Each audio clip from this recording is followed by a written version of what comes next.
இப்போ ஷேர் மார்க்கெட்ட பொறுத்த வரைக்கும் அவங்க அதுல இன்வெஸ்ட்மென்ட் பண்ணலாமா? அதுவும் கிட்டத்தட்ட அதே மாரி தானே நம்மளே செய்ற காரியம் தானே?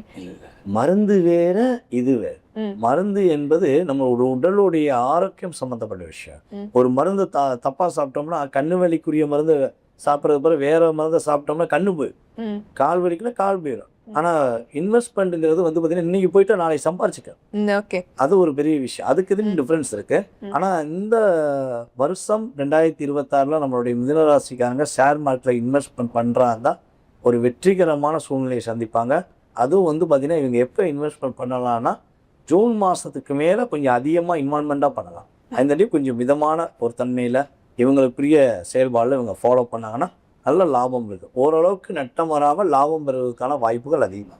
இப்போ நீங்க குறிப்பா ஜூன் மந்த்ன்னு சொன்னீங்க. அப்போ இப்போ இந்த வருஷம் ஜூன்ல பொறக்கிறவங்களுக்குலாம் மிதுன ராசி பொறக்கிறவங்களுக்குலாம் சிறப்பா இருக்குமா?